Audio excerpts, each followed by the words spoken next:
मैं एक female CEO का बॉडीगार्ड हूँ, एक प्रोफेशनल बॉडीगार्ड जिसे उसने बिलियंस देकर हायर किया है। मेरा काम है हर वक्त उसके साथ रहना और उसे प्रोटेक्ट करना। लेकिन जब वो कुछ थग्स से घिरी हुई थी, डरी हुई, हेल्पलेस, मैं बस खड़ा होकर सब कुछ कोल्ड एक्सप्रेशन के साथ देख रहा था, जैसे ये सब मुझसे कोई मतलब ही नहीं रखता। मैंने आराम से एक वाइट रैबिट मिल्क कैंडी खोली और मुंह में डाल ली। अंदर ही अंदर मुझे सब पता था। मेरे सालों के शॉर्ट ड्रामा एक्सपीरियंस के हिसाब से हीरो अभी एंट्री मारने वाला था, परफेक्ट टाइमिंग पर। मैंने ऊपर सेकंड फ्लोर की तरफ देखा और जैसा सोचा था वैसा ही हुआ। एक आदमी सूट में खड़ा था, चेहरे पर परफेक्ट स्मर्क, 3 हिस्से मजाक, 3 हिस्से कोल्डनेस और 4 हिस्से प्योर कॉन्फिडेंस। वो इंतजार कर रहा था कि शेन बिंग पूरी तरह टूट जाए और फिर वो हीरो बनकर आए। उसका नाम येटिन, डीप माउंटेन्स का martial arts master, dragon king. मेरे पास खड़ा वेटर झुंझलाकर बोला, ए बॉडीगार्ड, अंधा है क्या? तेरी बॉस को उठा ले जाएंगे। लेकिन मैंने उसे इग्नोर किया और सीधे दीवार के कोने की तरफ चल दिया। वहां एक रेड फायर अलार्म बॉक्स लगा था। डांस फ्लोर पर थग हंसते हुए शेन बिंग का हाथ पकड़ने ही वाला था। ऊपर येटियन जंप करने को तैयार था और उसी मोमेंट मैंने ग्लास तोड़ दिया, बटन दबाया। अगले ही सेकंड पूरे रूम में जोरदार अलार्म गूंज उठा। म्यूजिक तुरंत बंद, स्प्रिंकलर्स चालू, हर तरफ पानी बरसने लगा। मैंने जोर से चिल्लाया, हेल्प, सेव मी, और साथ ही कॉर्नर में रखा ड्राई पाउडर एक्सटिंग्विशर उठाकर थग्स पर स्प्रे कर दिया। पूरा फ्लोर वाइट धुएं से भर गया। थग्स पानी से कांपते हुए पाउडर इनहेल कर बैठे, उनकी हालत खराब हो गई। आंखें बंद, पैनिक मोड, इधर उधर टकराते हुए भागने लगे। ऊपर येटियन भी अचानक केओस में घबरा गया। उसका बैलेंस बिगड़ा और वो सीधे सेकंड फ्लोर से नीचे गिर पड़ा। यही मौका था। मैं दौड़ा, शेन बिंग को उठाया और कंधे पर डाल लिया। वो वीक होकर स्ट्रगल कर रही थी। मुझे छोड़ो, मैंने ठंडे अंदाज में कहा। इमरजेंसी एग्जिट जैम है, गिर गई तो सैलरी कौन देगा? मैं भीड़ के बीच से परफेक्ट स्टेप्स लेते हुए निकला, किसी से टकराए बिना बैक डोर तक पहुंचा और एक किक में दरवाजा खोल दिया। पीछे बार में पूरा केओस था, अलार्म, पानी, चिल्लाहट और ऊपर से येटियन की गूंजती हुई गुस्से भरी आवाज, किसने अलार्म दबाया? मैंने पीछे मुड़कर देखा भी नहीं। ये मेरा चांस था और मैं इसे मिस नहीं करने वाला था। मैंने कार का डोर खोला और पूरी तरह भीगी हुई शेन बिंग को अंदर सीट पर डाल दिया। उसका चेहरा लाल था जैसे टोमेटो, आंखें धुंधली, बॉडी धीरे धीरे मेरी तरफ झुक रही थी। उसके परफ्यूम की खुशबू और अल्कोहल की स्मेल मिलकर हवा में घुल रही थी। Pure cliche scene. मैंने हल्का सा साई लिया और बिना एक सेकंड गंवाए एसी फुल ब्लास्ट पर कर दिया। ठंडी हवा सीधे उसके चेहरे पर लगी। वो कांपते हुए बोली, नहीं, बहुत ठंड है। मैंने बिना इमोशन के जवाब दिया, सहन करो, ये फिजिकल कूलिंग है। और वैसे भी इस कार की लेदर सीट्स बहुत एक्सपेंसिव हैं। अगर तुमने यहां उल्टी की तो कार वॉश तुम खुद पे करोगी। मेरी आवाज में सीरियसनेस थी, मजाक बिल्कुल नहीं। मैं ड्राइवर सीट पर बैठा, इंजन स्टार्ट किया और एक्सेलरेटर दबा दिया। कार तेजी से रात की सड़क पर निकल गई, पीछे केओस छोड़ते हुए। तभी मेरा फोन वाइब्रेट हुआ। मैंने ग्लांस मारा, अननोन नंबर से मैसेज था। उसे हिलस्टोन होटल, रूम 2008 में लेकर आओ, मैं उसे बचा सकता हूँ, तुम्हें रिवॉर्ड मिलेगा, येटियन। मैंने मैसेज पढ़ा, होंठ हल्के से टेढ़े हुए। बिना ज्यादा सोचे मैंने रिप्लाई किया, तू पागल है क्या? और फोन को कैजुअली पैसेंजर सीट पर फेंक दिया। शेन बिंग पीछे सीट पर धीरे से फुसफुसाई, हे, मुझे बहुत अनकंफर्टेबल लग रहा है, हेल्प मी। उसकी आवाज सॉफ्ट और सिडक्टिव थी, इतनी स्वीट कि कोई भी पिघल जाए। उसने अपना गर्म हाथ मेरे हाथ पर रख दिया। उसकी आंखें पूरी तरह अनफोकस्ड हो चुकी थीं, बॉडी ओवर स्टिम्युलेटेड। वो ऑलमोस्ट बेहोश होने वाली थी। मैंने ठंडे दिमाग से कहा, कंट्रोल करो, हम पहुंचने वाले हैं। वो धीमे से बोली, कहाँ? मैंने बिना इमोशन के जवाब दिया, हॉस्पिटल, ईआर, स्टमक पंपिंग। क्या? वो शॉक में रह गई। मैंने काल्मली समझाया, तुम्हें अक्यूट ड्रग पॉइजनिंग है, बेस्ट मेथड है ट्यूब डालकर स्टमक साफ करना और एक्टिवेटेड चारकोल डालना। एक सेकंड के लिए वो फ्रीज हो गई, फिर अचानक उसकी चीख कार के अंदर गूंज उठी। 10 मिनट बाद कार रात के अंधेरे को चीरती हुई हॉस्पिटल के इमरजेंसी गेट के सामने ड्रिफ्ट करके रुकी। मैं तुरंत बाहर कूदा और जोर से चिल्लाया, डॉक्टर, जल्दी करो, rich female boss poisoning case, gurney लाओ, सबसे बड़ा ट्यूब यूज करना, इंश्योरेंस प्रीमियम है। नर्सेस तुरंत भागती हुई आईं, स्ट्रेचर लाईं और शेन बिंग को उठाकर अंदर ले गईं। उसे ईआर में ले जाते देख मैंने राहत की सांस ली। बिल्स पे करने के बाद मैं बाहर बैठ गया और रोस्टेड स्वीट पोटैटो खाते हुए इंतजार करने लगा। तभी हॉलवे के एंड से तेज फुटस्टेप्स की आवाज आई। मैंने ऊपर देखा, येटियन दौड़ता हुआ आ रहा था, सूट पसीने से भीगा हुआ। मुझे स्वीट पोटैटो खाते देख उसकी आंखें सिकुड़ गईं, चेहरा गुस्से से भर गया। बिंग बिंग अंदर स्टमक पंपिंग क्यों करवा रही है? ये पॉइजन नॉर्मल ट्रीटमेंट से ठीक नहीं होगा। सिर्फ मेरी डिवाइन नीडल टेक्निक और इंटरनल एनर्जी ही उसे बचा सकती है। वो अंदर घुसने लगा, लेकिन मैंने रास्ता रोक दिया। अरे भाई, ये हॉस्पिटल है, आईसीयू है, अंदर जाना है तो पेपर्स दिखाओ, मेडिकल लाइसेंस, सर्टिफिकेट, कुछ भी। फिर मैंने ताना मारा, माउंटेन से आए लगते हो, आईडी कार्ड भी है। एटीएन वहीं रुक गया। उसने 10 साल माउंटेन्स में ट्रेनिंग की थी, लेकिन उसे कभी नहीं बताया गया कि पेशेंट्स ट्रीट करने के लिए सर्टिफिकेट चाहिए होता है। वो गुस्से में बोला, मैं गोस्ट वैली का सक्सेसर हूँ, मुझे इन पेपर्स की जरूरत नहीं। मैंने तुरंत कैमरा की तरफ इशारा किया। देख रहे हो, 360 डिग्री सीसीटीवी, सब रिकॉर्ड हो रहा है। एक उंगली भी लगाई तो मैं यहीं गिर जाऊंगा। हाई बीपी है, 200 मिलियन कॉम्पेंसेशन लेकर ही जाऊंगा। फिर मैंने जोर से चिल्लाया, सिक्योरिटी, यहाँ एक ट्रबल मेकर है, ऑपरेटिंग रूम में घुसने की कोशिश कर रहा है, हाथ में नीडल्स भी हैं। बस इतना सुनते ही 3 सिक्योरिटी गार्ड शील्ड्स लेकर आ गए। एटीएन का चेहरा गुस्से से बैंगनी हो गया। उसने गुस्से में अपने सिल्वर नीडल्स फेंके, सीधे गार्ड्स के प्रेशर पॉइंट्स की तरफ। लेकिन मैंने तुरंत पास का स्टेनलेस स्टील डस्टबिन उठाया और एक कदम आगे बढ़कर क्लैंग क्लैंग क्लैंग सारे नीडल्स डिफ्लेक्ट कर दिए। मैंने उसे घूरते हुए कहा, सिक्योरिटी पर हमला करने की हिम्मत? लगता है मार्शल आर्टिस्ट है तू, लेकिन आज मैं तेरा हिसाब कर दूंगा। शेनबिंग के नाम पर तू फ्रीलोडिंग पैरासाइट, तेरा हिसाब कर दूंगा। शेनबिंग के नाम पर तू फ्रीलोडिंग पैरासाइट। वो अचानक आगे बढ़ा। उसका पूरा शरीर ब्लर बन गया, जैसे एक काली परछाई। उसने सीधा मेरी छाती पर पाम स्ट्राइक मारा, लेकिन मैंने डॉज नहीं किया, बल्कि खुद चेस्ट आगे कर दी और पॉकेट से फोन निकालकर रिकॉर्डिंग ऑन कर दी। अगले ही पल उसका वार लगा, भारी फोर्स के साथ। मैं उसी मोमेंटम में पीछे उछल गया, जैसे फटा हुआ बोरा। करीब 3 मीटर दूर जा गिरा। मैं तुरंत जमीन पर लौटने लगा। अरे, मार दिया, मैं मर गया। मेरी आवाज इतनी ड्रामेटिक थी जैसे बिल्ली की पूंछ दब गई हो। मेरी हड्डियां टूट गईं, अंदर सब फट गया, मुझे कुछ दिखाई नहीं दे रहा। एटीएन गुस्से में बोला, तू नाटक क्यों कर रहा है? मैंने सिर्फ 30% ताकत लगाई। मैंने तुरंत चिल्लाकर कहा, 30% भी ताकत होती है? सबने देखा ये मार्शल आर्टिस्ट है, मुझे मारने की कोशिश कर रहा है। मैं चिल्लाता रहा, लेकिन चुपके से फोन से सब रिकॉर्ड करता रहा। ज्यादा देर नहीं लगी, लॉ एनफोर्समेंट टीम पहुंच गई। 2 ऑफिसर्स अंदर घुसे और सीन देखकर उनकी आंखें फैल गईं। बीच में खड़ा एक अग्रेसिव आदमी और मैं जमीन पर पड़ा छाती पकड़कर खून थूकता हुआ। एटीएन जल्दी से बोला, ऑफिसर्स, मेरी बात सुनिए, मैं ड्रैगन किंग हूं, मुझे फंसाया गया है। ऑफिसर ने ठंडी आवाज में कहा, ड्रैगन किंग हो या वाटर किंग, आईडी दिखाओ, ले जाओ इसे। जैसे ही उसे सिल्वर हैंडकफ्स में ले जाया गया, मैंने तुरंत अपना ड्रामा बंद कर दिया और धीरे से खड़ा हो गया। एक्सप्रेशन बिल्कुल ब्लैंक, कपड़े झाड़े, रिब्स में थोड़ा दर्द था लेकिन मैनेजेबल।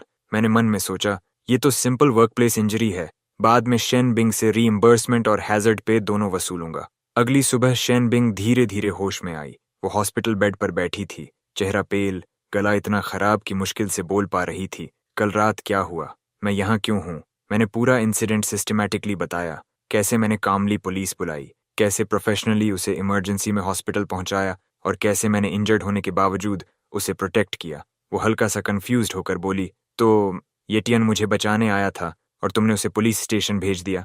फिर धीरे से बोली, असल में वो मेरा फियांसे है, मेरे ग्रैंडफादर ने तय किया था। मैंने तुरंत सीरियस टोन में कहा, तो मामला और भी सीरियस है, फियांसे होकर ड्रग देना, ये तो बड़ा क्राइम है। वो इरिटेटेड होकर बोली, किसने कहा उसने ड्रग दिया? मैंने कैजुअली जवाब दिया, जो सबसे ज्यादा फायदा उठाए वही सस्पेक्ट होता है, बाकी पुलिस जांच कर रही है बॉस शेन। अभी एक्सपेंस सेटल करते हैं, रजिस्ट्रेशन फी 50, स्टमक पंपिंग और ER 800, बाकी medical bills, emotional distress, night shift, total 58,000। Shen Bing ने आंखें तरेर कर कहा, तुम पैसे के गड्ढे में गिर गए हो क्या? मैं ऑलमोस्ट बर्बाद हो गई थी और तुम्हें ये पॉकेट चेंज दिख रहा है? मैंने शांत लेकिन फर्म टोन में कहा, बॉस, ये एम्प्लॉयर एम्प्लॉई रिलेशन है, मुझे चोट लगी है, फीलिंग्स की बात करोगे तो लॉस होगा, कंप्लेंट करनी है तो करो, लेकिन पेमेंट तो देनी पड़ेगी। वो थोड़ी देर चुप रही, फिर बोली, ठीक है, 60,000 ट्रांसफर कर रही हूँ, बाकी 22,000 एक्स्ट्रा है, ताकि तुम चुप रहो, अब निकलो। मैंने तुरंत स्ट्रेट होकर क्रिस्प बाउ किया, यस बॉस, बहुत जेनरस हैं आप। फोन में पेमेंट नोटिफिकेशन आया और मैं सीधा खड़ा हो गया। मैं सूप बनाकर लाता हूँ, डॉक्टर ने लिक्विड फूड रिकमेंड किया है। वो बस हाथ हिलाकर चुप रही। उसके चेहरे पर साफ लिखा था कि वो मुझसे एक शब्द भी और नहीं सुनना चाहती। मैं कमरे से बाहर निकला, फोन खोला, बैलेंस बढ़ा हुआ देखा और खुद ब खुद हल्की सी धुन गुनगुनाने लगा। लेकिन अंदर ही अंदर मुझे पता था ये खत्म नहीं हुआ है। एटीएन जैसे आदमी के पीछे स्ट्रांग बैकिंग होती है, वो जल्दी ही बाहर आएगा और बदला लेने जरूर आएगा। रात होते ही मैं शेन बिंग को उसके ब्राइटली लिट मेगा मैंशन तक छोड़कर आया। बाकी बॉडीगार्ड्स की तरह चारों तरफ पेट्रोल करने के बजाय मैंने मेन गेट के पास एक छोटा स्टूल रखा और वहीं बैठ गया। मैंने गेट के पास ही अपना छोटा सा कैंप सेट किया, चूल्हा जलाया, पानी उबाला और रात के सन्नाटे में एक गर्मा गर्म लुओ सी फेन स्नेल नूडल्स तैयार कर लिया। आधी रात होते ही कुछ काली परछाइयां धीरे धीरे दीवार पार करके अंदर घुसने लगीं। अगर मेरा अंदाजा सही था तो ये ड्रैगन किंग का रिवेंज स्क्वाड था। सबसे आगे वाला जैसे ही अंदर आया उसने हल्का सा सूंघा और तुरंत उल्टी जैसा चेहरा बना लिया। मैंने आराम से नूडल्स का एक कौर लिया, ऊपर देखा। दीवार पर बैठे वो लोग बदबू से आंखों में पानी लिए थे। मैं मुस्कुराया, आओ भाइयों, खाना खाया? नहीं खाया तो आ जाओ, शेयर कर लेते हैं। और उसी वक्त मैंने जमीन पर पड़े हाई वोल्टेज वायर को हल्का सा किक मारा। वो गीली घास में सरक गया। अगले ही पल छट छट छट आवाज गूंजी और तीनों असैसिन्स ऐसे कांपने लगे जैसे ब्रेक डांस कर रहे हों। मैंने घड़ी देखी, 3, 2, 1 और अगले ही सेकंड वो तीनों जमीन पर गिर गए, मछलियों की तरह तड़पते हुए, मुंह से झाग, बाल खड़े, पूरी सुपर सयान हालत। मैंने सिर हिलाया। इतना सीरियस लेने की क्या जरूरत थी? बस नूडल्स खाने को कहा था। फिर ग्लव्स पहनकर वायर हटाया और नीचे बैठकर लीडर की पॉकेट चेक की, टैगर और एक डिटेल्ड असैसिनेशन प्लान, विला का पूरा मैप, शेन बिंग के बेडरूम तक मार्क्ड। मैंने फोन निकाला, फोटोज ली। हेलो इंस्पेक्टर ली। हाँ, मैं जोंग हूँ, सब कंट्रोल में है। बस कुछ बर्गलर्स आए थे, शायद मेरी नूडल रेसिपी के पीछे। हाँ, खुद ही शॉक खा गए। वायरिंग पुरानी है। कॉल खत्म करके मैं उन तीनों को देखकर सोचने लगा, ये तो अचीवमेंट जैसा है। क्या इस बार डबल बोनस मिल सकता है? आधे घंटे बाद सायरन्स गूंजी, पूरा विला एरिया जाग गया। शेन बिंग बैल्कनी पर आई, नाइट गाउन में, हेयर मेसी। अब क्या कर रहे हो? मैंने कैजुअली कहा। कुछ नहीं बॉस, फूड डिलीवरी वाले थे, एक्सपी डिलीवर करने आए थे। आप सो जाओ, मैं रिपोर्ट फाइल कर देता हूँ। सुबह ब्रेकफास्ट भी ले आऊंगा। सुबह तक मामला सेटल हो गया। आंखों के नीचे डार्क सर्कल्स के साथ मैं उसे ऑफिस छोड़ने गया। वो फिर से अपनी कोल्ड सीईओ वाइब में थी, लेकिन मुझे सस्पिशियस नजरों से देख रही थी। कल रात वाले लोग मुझे टारगेट कर रहे थे, मैंने हल्का हंसते हुए कहा। और क्या, मेरे नूडल्स के पीछे आते क्या? जैसे ही कार शीन ग्रुप के सामने रुकी, मेरी नजर एक फेमिलियर फिगर पर गई, येटियन। इस बार नया लुक, टाइट वाइट सूट, हाथ में रेड रोजेज, पूरी ड्रामेटिक एंट्री। शेन बिंग ने उसे देखा, उसकी भौहें सिकुड़ गईं। ये बाहर कैसे आया? मैंने डोर खोलते हुए कहा। लॉयर्स, और वैसे भी उसने न तुम्हारा इलाज किया, न मुझे सीरियसली इंजर किया। ज्यादा से ज्यादा डिस्टर्बिंग द पीस ही लगेगा। वो लोग उसे ज्यादा देर तक रोक नहीं पाए। जैसे ही उसने शेन बिंगियन की आंखों में चमक देखी, वो जल्दी से उसके पास आ गया। बिंजर, मुझे बहुत खुशी है कि तुम कल रात ठीक हो। किसी ने मुझे फंसा दिया था, मैं तुम्हारे साथ नहीं रह सका। मुझे बहुत अफसोस है कि तुम्हें इतना सफर करना पड़ा। आज मैं सब ठीक करने आया हूँ। शेन बिंग एक कदम पीछे हट गई। मिस्टर ये, थोड़ा सेल्फ रिस्पेक्ट रखिए। अगर कल रात आपकी वजह से ये सब नहीं होता तो मैं हॉस्पिटल तक नहीं पहुंचती। वो बस मिसअंडरस्टैंडिंग थी बिंजर, प्लीज मेरी बात सुनो। ये सब इस बेकार बॉडीगार्ड की गलती है। उसने मुझे जानबूझकर फंसाया। बिंजर, इसे फायर कर दो। आज से मैं तुम्हारा पर्सनल बॉडीगार्ड बनूंगा, बिना सैलरी के, बस तुम्हारी प्रोटेक्शन के लिए। मैं ये सुनकर स्टन्ड रह गया। ये बंदा तो सीधा मेरी जॉब छीनने आया था। मिस्टर ये, ऐसे बेसलेस आरोप मत लगाइए। मेरा शेन ग्रुप के साथ प्रॉपर 3 साल का कॉन्ट्रैक्ट है, फुल सोशल सिक्योरिटी और हेल्थ इंश्योरेंस के साथ। आप चाहते हैं कि मेरी बॉस मुझे फायर कर दे? ठीक है, लेकिन लेबर लॉ के हिसाब से रॉन्गफुल टर्मिनेशन पर डबल सेवरेंस देना पड़ता है। ऊपर से मुझे वर्क रिलेटेड इंजरी भी हुई है और मैं अभी रिकवरी पीरियड में हूँ। अभी फायर करना इलीगल है। मैं लॉ सूट भी कर सकता हूँ। बॉस आप रिच हैं, पर बेवजह केस में पैसा उड़ाना जरूरी नहीं है, मैंने आगे कहा। और इस मिस्टर ये के पास ना कोई प्रोफेशनल बॉडीगार्ड लाइसेंस है, न हेल्थ सर्टिफिकेट, न criminal background check. HR department इसे कभी हायर नहीं करेगा। मेरे प्रोफेशनल टर्म्स की बराज सुनकर ये तियन पूरी तरह स्टन्ड हो गया। मैं महान ड्रैगन किंग हूँ, तुम्हारा बॉडीगार्ड बनना तुम्हारे लिए ऑनर है। मुझे लाइसेंस की जरूरत नहीं, मैंने हंसते हुए कहा। जरूरत है। ये देखो, सिक्योरिटी चीफ वांग के पास भी एक्सेलेंस सर्टिफिकेट है और तुम्हारे पास शायद इंसैनिटी सर्टिफिकेट। ये सुनकर ये तियन का गुस्सा अनकंट्रोलेबल हो गया। उसने हाथ झटका और एक इनविजिबल एनर्जी वेव निकली। आसपास के फूलों की पंखुड़ियां उड़कर बिखर गईं। मैंने तुरंत इंटरकॉम उठाया। चीफ वांग, मेन गेट पर ट्रबल मेकर है, पर्सनल थ्रेट्स दे रहा है, राइट शील्ड्स लेकर आओ और कॉप्स को भी कॉल करो। वही आदमी है जिसने कल हॉस्पिटल में सीन किया था। ये तियन दांत पीसते हुए बोला। तुम गैंगस्टर बनना चाहते हो? तुम्हारा चेहरा याद रखूंगा। उसने बुके जमीन पर फेंक दिया। बिंजर, वेट करना, मैं साबित करूंगा कि ये यूजलेस आदमी तुम्हें प्रोटेक्ट नहीं कर सकता। कुछ दिनों में तुम्हारे ग्रैंडफादर के बर्थडे बैंक्वेट पर मैं तुम्हें सरप्राइज दूंगा। वो जाने लगा और जाते जाते अपनी लाइटनेस स्किल दिखाने के लिए फ्लावर बेड के ऊपर से कूदने की कोशिश की, लेकिन गीले पत्थर पर फिसल गया। लगभग मुंह के बल गिर ही पड़ा। मैं उसे जाते हुए देखता रहा, सिर हिलाते हुए। नॉन स्लिप शूज जरूरी होते हैं, -1 पॉइंट। ये तियन तो चला गया, लेकिन उसकी बातों ने शेन बिंग को भारी टेंशन में डाल दिया। मेरे ग्रैंडफादर की तबीयत बहुत खराब है, हॉस्पिटल भी कारण नहीं ढूंढ पा रहा। वो बस कमजोर होते जा रहे हैं, लेकिन येतियन कहता है कि वो उन्हें क्यूर कर सकता है। मैंने धीरे से कहा, ऐसे केसेस में या तो रेयर इनक्यूरेबल डिजीज होती है या कोई सीक्रेटली कुछ ऐसा दे रहा होता है जो रिएक्ट करके हालत खराब कर रहा हो। शेनबिंग ने पूछा, तुम कहना क्या चाहते हो? मैंने कहा, कुछ नहीं, बस इंस्टिंक्ट। वो येतियन पहाड़ों से अभी आया है, उसे कैसे पता कि तुम्हारे ग्रैंडफादर बीमार हैं, और वो इतना कॉन्फिडेंट कैसे है? मैंने हल्की मुस्कान के साथ कहा, ये क्लासिक सेटअप लगता है। पहले ओल्ड मैन को क्रिटिकल बना दो, डॉक्टर्स हेल्पलेस, फिर मिरेकल क्योर लेकर एंट्री, और फिर एंगेजमेंट अनाउंस। शेनबिंग थोड़ी अनईजी हो गई। क्या वो इतना नीचे गिर सकता है? मैंने जवाब दिया, चेहरा देखकर दिल नहीं पढ़ा जा सकता। बर्थडे बैंक्वेट पर मैं तुम्हारे साथ चलूंगा। इसे बिजनेस ट्रिप समझना, ओवर टाइम पे भी चाहिए। वीकेंड जल्दी आ गया और मैं शेनबिंग के साथ शन फैमिली के पुराने एस्टेट पहुंचा। जगह बिल्कुल रॉयल मैंशन जैसी थी। एंट्रेंस पर लग्जरी कार्स की लाइन लगी थी। मैं अपने सस्ते सूट में था और उसके साथ चलते हुए ऐसा लग रहा था जैसे कोई अगली डकलिंग गलती से स्वान्स के बीच आ गया हो। जैसे ही हम मेन हॉल में घुसे, हमने एक सिल्वर हेयर्ड बूढ़े आदमी को व्हीलचेयर पर बैठे देखा। उनका चेहरा बिल्कुल पीला था, सांस बहुत धीमी चल रही थी। उनके चारों तरफ लोग खड़े थे, सबके चेहरे पर चिंता साफ दिख रही थी। तभी येतियन सामने आया। इस बार वो किसी टाओइस्ट प्रीस्ट की तरह कपड़े पहने हुए था, लंबा रोब और हाथ में एक वुडन बॉक्स। वो किसी मिस्टीरियस मास्टर जैसा लग रहा था। उसने मुस्कुराते हुए कहा, बिंजर, तुम आ गई। आज फैमिली गैदरिंग है, आउटसाइडर्स को बाहर रहना चाहिए। मैंने सीधा जवाब दिया, मैं प्रेसिडेंट शेन का पर्सनल बॉडीगार्ड हूँ। मेरा कॉन्ट्रैक्ट 24/7 ड्यूटी का है। अगर कोई बैंक्वेट के खाने में पॉइजन मिलाने की कोशिश करे तो फूड सेफ्टी मेरी जिम्मेदारी है। ये तियन हंसा, पॉइजन? तुम कुछ नहीं जानते ओल्ड मास्टर शेन, चिंता मत कीजिए। मैं अपने सेक्ट का सीक्रेट एलिक्सिर लाया हूँ, 9 रेवोल्यूशन सोल रिटर्निंग पिल। एक ही गोली आपकी बीमारी तुरंत ठीक कर देगी और आपकी लाइफ भी बढ़ा देगी। उसने बॉक्स खोला और तेज हर्बल स्मेल पूरे हॉल में फैल गई। अंदर एक काली गोली थी। आसपास खड़े रिलेटिव्स हैरान रह गए। ये तो लेजेंडरी मिरेकल पिल है। ये तियन स्मुग होकर गोली उठाने लगा और उसे बूढ़े के मुंह में डालने ही वाला था कि मैं अचानक आगे बढ़ा। स्टॉप!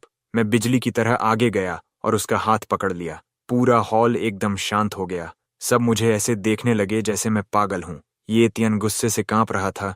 तू क्या कर रहा है? अगर ट्रीटमेंट में इंटरफियर किया तो कॉन्सिक्वेंसेस झेल पाएगा। मैंने शांत आवाज में कहा, मैं ओल्ड मास्टर की सेफ्टी के लिए कर रहा हूँ। इस पिल पर production date, expiry date, drug registration, ingredient list या साइड इफेक्ट्स की जानकारी कहाँ है? वो चिल्लाया, ये सेलेस्टियल पिल है, एंशिएंट मेथड से बना है। मैंने हंसकर कहा, मतलब ये एक 3-No प्रोडक्ट है, ना लेबल, ना प्रूफ, ना सेफ्टी। इसे खाया नहीं जा सकता। मैंने आगे कहा, बुजुर्गों का डाइजेशन कमजोर होता है। अगर हैवी मेटल पॉइजनिंग हो गई तो? मर्क्यूरी और सिनेबार तो एल्केमी में यूज होते हैं। ये तियन चिल्लाया, बकवास बंद कर। मैंने कहा, सिंपल है, टेस्ट कर लो या तुम खुद पहले खा लो। इतना कहकर मैंने उसकी हाथ से गोली झट से छीनी और उसे 2 हिस्सों में तोड़ दिया। ये तियन दिल दहला देने वाली चीख मार उठा। मैंने एक हिस्सा उठाकर मुंह में डाल लिया और चबाने लगा। सॉफ्ट टेक्सचर, माउथ में मेल्ट हो रहा है, थोड़ा नटी फ्लेवर। अरे ये तो मोची है। मैं हंस पड़ा। कोको पाउडर वाला मोची, थोड़ी स्टिकी है। मिस्टर, ये सुपरमार्केट सेल से खरीदा है क्या? मैंने दूसरा हिस्सा पास खड़े फैमिली डॉक्टर को दिया। उसने टेस्ट किया और बोला, सही है, इसमें कोको पाउडर और शुगर ही है। ये तियन बौखला गया, तुमने मेरी मिरेकल पिल बर्बाद कर दी। मैंने उसकी बात काटते हुए कहा, मैंने ओल्ड मास्टर की हालत देखी, पेल कंप्लेक्शन, क्लाउडी आइज और सांस में रॉटन एप्पल जैसी स्मेल। ये साफ डायबिटिक कीटोएसिडोसिस के साइंस हैं। और तुम इन्हें मीठा खिला रहे थे? मारना चाहते हो क्या, ताकि प्रॉपर्टी मिल जाए? मैंने तुरंत कहा, इन्हें हॉस्पिटल ले जाओ, अभी इंसुलिन शॉट चाहिए। हॉल फिर से केओस में बदल गया। शेनबिंग मुझे हैरानी से देख रही थी। तुम्हें मेडिसिन भी आती है? मैंने हल्का सा कहा, नहीं, मेरे सेकंड अंकल की इसी से मौत हुई थी। कुछ बातें सीख ली। ये तियन वहीं खड़ा रह गया, हाथ में खाली बॉक्स। पूरे हॉल में वो सबसे बड़ा मजाक बन चुका था। लेकिन बाहर विला के जैसे ही हम कार की तरफ बढ़े, ये तियन ने रास्ता रोक लिया। इस बार उसके चेहरे पर असली किलिंग इंटेंट था। स्ट्रीट रैट, तुमने बार बार मेरी प्लान्स खराब किए हैं। आज तो जेड एम्परर भी तुम्हें नहीं बचा सकता। ये तियन ने अपना फ्लैशी सूट फाड़कर फेंक दिया। नीचे उसकी सॉलिड मसल्स दिखने लगीं। उसके चारों तरफ एनर्जी घूमने लगी। जमीन पर पड़े पत्ते हवा में उठ गए, जैसे कोई अल्टीमेट मूव एक्टिवेट होने वाला हो। शेनबिंग डर के मारे मेरी स्लीव पकड़कर बोली, अब क्या करें? ये सच में मार्शल आर्ट्स जानता है। मैंने कामली सीट बेल्ट खोली और कार से बाहर उतर गया। ये तियन हैंड सील बनाकर जोर जोर से चांट करने लगा, heaven and earth are limitless, universe reversal, dragon's roar of the 9 heavens. वो अभी पोज बनाकर पावर अप कर ही रहा था और मैं मीनवाइल कार का ट्रंक खोल रहा था। मैंने एक लाल सिलेंड्रिकल ऑब्जेक्ट निकाला, पिन खींची, सीधा उसकी तरफ एम किया और चिल्लाया, ये ले। जैसे ही वो चार्ज करने वाला था, मैंने ट्रिगर दबाया और तुरंत एक तेज white dry powder smoke dragon की तरह निकलकर सीधे उसके चेहरे पर जा लगी। वो कोई डिवाइन टेक्निक नहीं थी, बस high pressure car fire extinguisher था। उसका ड्रैगन रोर तुरंत कॉफिंग में बदल गया। वो इतना चोक हो गया कि आंखें तक नहीं खोल पाया। उसकी सारी इंटरनल एनर्जी, ट्रू क्यूई, सब यूजलेस हो गई। मैंने मौका देखकर उसे पकड़कर जमीन पर गिरा दिया और नी उसकी बैक पर दबा दी। विलन्स हमेशा मोनोलॉग की वजह से हारते हैं, ये नहीं सिखाया तुम्हारे मास्टर ने? शेन बिंग शॉक में थी। इतनी जल्दी खत्म? मैंने हंसकर कहा। और क्या, 300 राउंड्स लड़ाई चाहिए थी? मैंने उसे इंडस्ट्रियल जिप टाइज से बांध दिया। जितना स्ट्रगल करेगा उतना टाइट होगा। फिर कैजुअली कहा, मेंटल हॉस्पिटल को कॉल कर दिया है, पेशेंट है सिवियर डिल्यूजन ऑफ ग्रैंडियर के साथ। हमारी कार चल पड़ी। पीछे मिरर में ये त्यन चीख रहा था, लेकिन उसकी आवाज हवा में खो गई। लेकिन कहानी यहीं खत्म नहीं हुई। कुछ दिन बाद शेन ग्रुप के मेन लॉबी में 4 अजीब लोग खड़े थे। कोई हैमर पकड़े, कोई सोर्ड, एक वेनोमस स्नेक्स के साथ खेल रहा था और एक पंक स्टाइल में खड़ा था। उनका प्रेजेंस इतना भारी था कि रिसेप्शनिस्ट तक कांप रही थी। तभी हैमर वाला जोर से चिल्लाया, शेन बिंग को सौंप दो, नहीं तो खून से रंग देंगे। मैं उसी वक्त बाहर से फ्राइड डम्पलिंग्स लेकर अंदर आ रहा था। ये सीन देखकर मेरा पहला रिएक्शन था, क्या कंपनी बैंकरप्ट हो गई? डेट कलेक्टर्स आ गए क्या? मैंने कैजुअली कहा। अरे भाई, फायर एग्जिट ब्लॉक करना इलीगल है, रूल्स नहीं पता। वो घूरते हुए बोले, हम 4 heavenly kings of Asura palace हैं। मैंने शांत होकर कहा, मैं प्रेसिडेंट शेन का बॉडीगार्ड हूँ, अपॉइंटमेंट है, रजिस्ट्रेशन किया, बिना परमिशन यहाँ प्रॉब्लम क्रिएट कर रहे हो। वो गुस्से में बोले, तुम पिटना चाहते हो? तभी बड़ा आदमी अपना भारी ब्रॉन्ज हैमर उठाकर मेरे सिर पर मारने दौड़ा। हैमर कम से कम 50 पाउंड का था। अगर लगता तो सिर वाटरमेलन की तरह फट जाता। आसपास खड़ी फीमेल एम्प्लॉइज चीख उठीं, लेकिन मैंने ब्लॉक करने की कोशिश भी नहीं की। इतनी सी सैलरी में जान क्यों रिस्क करूं? मैंने बस एक कदम पीछे लिया और हाथ में पकड़ा गरम पैन फ्राइड बन उसकी तरफ कैजुअली फेंक दिया। बड़े वाले ने रिफ्लेक्स में अपना हैमर उठाकर बन को ब्लॉक किया, लेकिन जैसे ही वो ताज़ा गरम पैन फ्राइड बन उससे टकराया, वो फट गया। अंदर का उबलता सूप चारों तरफ छिटक गया और सीधा उसके चेहरे पर जा गिरा। मेरी आंखें, वो दर्द से चिल्ला उठा। मैंने तुरंत मौका पकड़ा। पब्लिक प्रॉपर्टी डैमेज कर रहे हो। ये फ्लोर टाइल्स इटली से इंपोर्टेड हैं। एक टाइल 3,800 प्लस लेबर और शिपिंग। चलो, राउंड फिगर 20,000 दे दो, कैश या कार्ड। वो लोग भड़क गए, भाइयों इसे खत्म करो। लेकिन मैंने उंगली बाहर खड़ी कार की तरफ दिखाते हुए कहा, वो अशूरा लाइसेंस प्लेट वाली मॉडिफाइड ऑफ रोड कार किसकी है? Illegal modification, fire exit block. Permit कहाँ है? ड्राइवर बाहर आओ, टो ट्रक बुला लिया है। ये सुनते ही वो लोग पैनिक में आ गए। जल्दी रिट्रीट करो, कार मत टो होने दो। वो अपने जले हुए बॉस को घसीटते हुए ऑकवर्डली बाहर भाग गए। मैंने उन्हें जाते हुए देखा और सिर हिलाया। जमीन से बचा हुआ बन उठाया, धूल फूंकी और खा लिया। फूड वेस्ट करना पाप है। जब ताकत काम नहीं आई तो उन्होंने डर्टी ट्रिक्स शुरू कर दिए। उसी दोपहर शेन ग्रुप का ऑफिस पूरी तरह केओस में था। प्रेसिडेंट शेन, सिस्टम क्रैश हो गया है। सारे कंप्यूटर्स पर ब्लू स्क्रीन है। सिर्फ एक लाइन दिख रही है, ड्रैगन किंग को रिलीज करो, नहीं तो सारा डेटा डिलीट। टेक हेड लगभग रोने वाला था। ये टॉप टियर हैकर है, फायरवॉल पेपर की तरह टूट गया। आईपी ट्रेस नहीं हो रहा, 100 सर्वर्स से राउटेड है। शेन बिंग हेल्पलेस होकर मेरी तरफ देख रही थी और मैं पीछे बैठकर फोन में गेम खेल रहा था। मुझे कोडिंग नहीं आती, मैंने कैजुअली कहा। वो घबरा गई।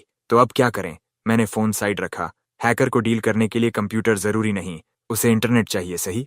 मैं सर्वर रूम गया, ब्लिंकिंग लाइट वाली फाइबर ऑप्टिक केबल पकड़ी और एक जोर का झटका दिया। पीओपी, पूरा नेटवर्क कट। सारी स्क्रीन्स फ्रीज हो गईं। डन। अब चाहे वो इंटरनेट का गॉड हो, इस कट केबल से एक बाइट भी नहीं ले सकता। वो लोग शॉक्ड थे, लेकिन अब हम भी काम नहीं कर पाएंगे। मैंने कहा, हार्ड ड्राइव्स निकालो, ऑफलाइन बैकअप करो, आईएसपी को कॉल करके केबल बदलवाओ। बेसिक चीज है, क्या ये भी सिखाऊं? शेन बिंग मुझे अजीब नजरों से देखने लगी। पहले जो कंटेम्प्ट था अब एडमिरेशन में बदल गया था। तुम्हारा दिमाग कैसे काम करता है? मैंने हंसकर कहा, पॉवर्टी से वायर्ड है। इंटरनेट कैफे में पैसे खत्म होते थे, ओनर ऐसे ही कनेक्शन काट देता था। इसे लाइफ एक्सपीरियंस कहते हैं। उस इंसिडेंट के बाद वो मुझे कंपनी इंस्पेक्शन पर साथ घसीटने लगी। तुम साथ हो तो सेफ फील होता है। मैं ओवरटाइम चार्ज बोलना चाहता था, पर उसका स्केयर्ड बनी फेस देखकर चुप रह गया। चलो, आफ्टर सेल्स सर्विस समझ लो। हम प्राइवेट एलिवेटर में पार्किंग की तरफ जा रहे थे, तभी डोर्स बंद होने से पहले एक हाथ अंदर आया। एक डिलीवरी यूनिफॉर्म पहने आदमी अंदर आया, कैप नीचे झुकी हुई, हाथ में बड़ा बॉक्स। शेन बिंग ने ध्यान नहीं दिया, वो फोन देख रही थी, लेकिन मैंने आंखें सिकोड़ लीं।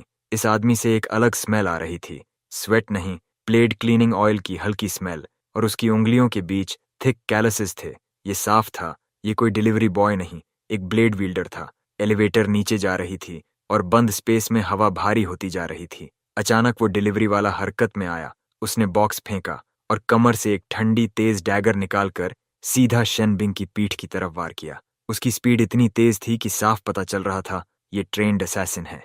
शेनबिंग ने मिरर में ये देखा और डर के मारे उसकी आवाज गले में ही अटक गई। मैं तुरंत आगे आया और उसे रोकते हुए बोला, पागल हो गए हो? ये एलिवेटर है, 18th फ्लोर पर, कुछ भी हो सकता है। वो ठंडे स्वर में बोला, तुम्हारे हाथों मरने से बेहतर है खुद खत्म हो जाऊं। उसने पास आने से मना किया और एक छोटी बॉटल निकाली। ये बायोकेमिकल वेपन है। मैंने हंसकर कहा, इतनी सी बॉटल से डर जाऊं?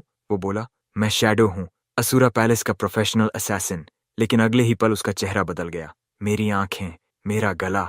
मैं भी पीछे हटते हुए बोला, भाई अगली बार एलिवेटर में ये मत यूज करना, स्मेल बहुत स्ट्रांग है, निकलती ही नहीं। थोड़ी देर में वो पूरी तरह न्यूट्रलाइज हो गया। मैंने कैजुअली कहा, स्पेशल सिचुएशन था, बाद में एयर फ्रेशनर ले लेंगे। 3 बार लगातार हारने के बाद असुरा पैलेस बुरी तरह भड़क गया। खबर फैली कि उनका मास्टर, गोस्ट वैली का लेजेंडरी ओल्ड मैन, खुद माउंटेन से नीचे आ गया है। कहा जाता था वो 100 साल से ज्यादा उम्र का है, लेकिन चेहरा जवान जैसा और मार्शल आर्ट्स अनइमेजिनेबल। उसने सीधे शन ग्रुप के गेट के सामने अरीना बनाकर मुझे डेथ मैच के लिए चैलेंज कर दिया। ऊपर से शेनबिंग ये सब देख रही थी। दिल तेजी से धड़क रहा था। जंगहू मत जाओ, वो डेंजरस लग रहा है, पुलिस बुलाते हैं। मैंने सिर हिलाया। पुलिस बेकार है, ऐसा शेमलेस बूढ़ा कॉप्स आते ही जमीन पर गिरकर ड्रामा करेगा। इसे हराने के लिए अलग तरीका चाहिए। मैं गेट पर गया और उसके सामने खड़ा हो गया। बूढ़े ने आंखें खोलीं, नजरें तेज थीं। तुम जंगहू हो? तुमने मेरे डिसाइपल को इंसल्ट किया। आज मैं हेवन के नाम पर जस्टिस करूंगा। मैंने आराम से कहा, फाइट ठीक है, लेकिन पहले प्रोसीजर होगा। क्या मतलब? उसने पूछा। मैंने सीधा सवाल किया, आपकी उम्र? वो बोला, 103 साल। मैंने तुरंत कहा, तो आईडी कार्ड या सीनियर सिटीजन कार्ड कहाँ है? हमारे रूल्स के हिसाब से 70+ उम्र वाले बिना गार्डियन के ऐसी एक्टिविटी में हिस्सा नहीं ले सकते। मेडिकल सर्टिफिकेट और लायबिलिटी वेवर भी चाहिए। आपका गार्डियन कहाँ है? वो चिढ़ गया। मुझे गार्डियन की क्या जरूरत? मैंने हंसकर कहा, फिर तो और भी प्रॉब्लम है। अगर मैंने एक पंच मारा और आप गिर गए तो कॉम्पेंसेशन किससे लूंगा? क्या आप मुझे स्कैम करना चाहते हैं? मेरा मॉर्गेज भी बाकी है। तभी मैंने जोर से आवाज लगाई, अरे सुनो, कंपनी फ्री एग्स बांट रही है, 10 एग्स पर पर्सन, लिमिटेड ऑफर। अचानक भीड़ टूट पड़ी, खासकर चाइनीज आंटीज का अटैक। हटो, रास्ता दो। धक्का मुक्की में वो बूढ़ा भी फंस गया। अरे रुको, मेरी टांग, कौन पैर रख रहा है? कुछ ही सेकंड में उसका पूरा अरीना प्लान खत्म हो गया। बाद में शेनबिंग ने मुझे देखा। उसकी आंखों में अलग ही इमोशन था। जांगहू, पहले मुझे लगता था तुम बस पैसे के पीछे भागते हो, लेकिन अब समझ आया, तुम उन हिपोक्रेट से ज्यादा रिलायबल हो जो मोरालिटी की बातें करते हैं और हर वक्त दुनिया खत्म करने की धमकी देते हैं। मैं थोड़ा ऑकवर्ड हो गया। ये कन्फेशन तो नहीं? मन में सोचा, ये सही नहीं। बॉडीगार्ड का अपने बॉस से प्यार करना टैबू है, सैलरी भी कट सकती है, और स्टोरी के हिसाब से अगर मैं प्यार में पड़ा तो आईक्यू गिर जाएगा। फिर मैं भी who dares touch my woman चिल्लाने वाला इडियट बन जाऊंगा। मैंने स्टेक का एक टुकड़ा काटा और मुंह में डालते हुए धीरे धीरे कहा, यह बहुत नॉर्मल साइकोलॉजिकल फिनोमिनन है। जब लोग स्ट्रेस में होते हैं, हार्ट रेट बढ़ जाता है और कभी कभी ये फीलिंग क्रश जैसी लगती है, लेकिन दोनों अलग हैं। तुम बस ज्यादा एड्रेनलिन रिलीज कर रही हो। घर जाओ, सो जाओ, वार्म मिल्क पीना। कल मुझे देखोगी तो फिर से अनोइंग लगूंगा। शेनबिंग ने मुंह बनाया, तुम में बिल्कुल भी रोमांस नहीं है। मैं सीरियस हूं, हम ट्राई कर सकते हैं। मैंने तुरंत कहा, ठीक है, ट्राई करते हैं। सैलरी रेस ट्राई करते हैं। मेरी परफॉर्मेंस के हिसाब से 20% बढ़नी चाहिए।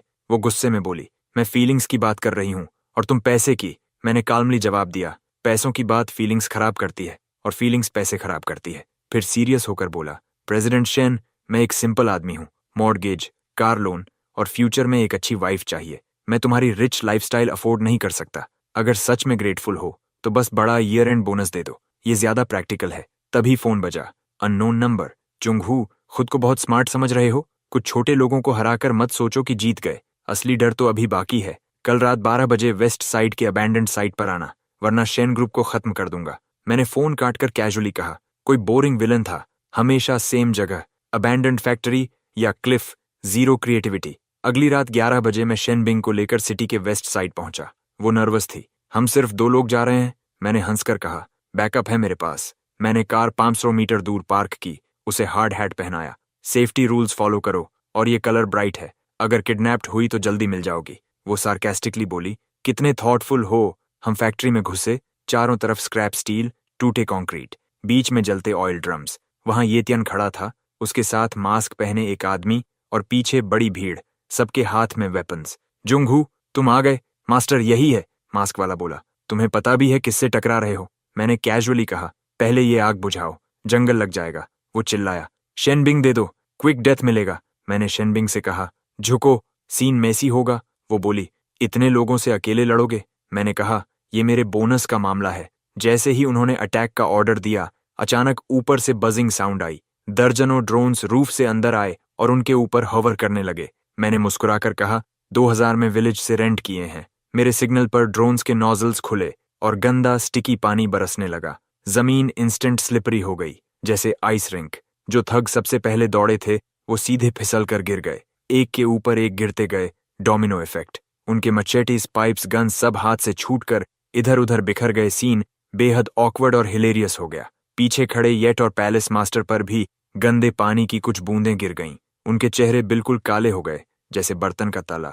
Despicable, shameless. क्या तुम हिम्मत करते हो मुझसे एक असली आदमी की तरह लड़ने की? उसने कहा, मैं बॉडीगार्ड हूं, ग्लैडिएटर नहीं। अगर टेक्नोलॉजी से प्रॉब्लम सॉल्व हो सकती है तो खून क्यों बहाना? फिर बोला, यहां एक डिस्ट्रक्टिव एनर्जी डिवाइस लगाया गया है, इतना कि पूरी जगह मैप से मिट जाएगी, कोई भी जिंदा नहीं जाएगा। माहौल तुरंत पूरी तरह शांत हो गया। जमीन पर लौट रहे थग भी आवाज करने से डर गए।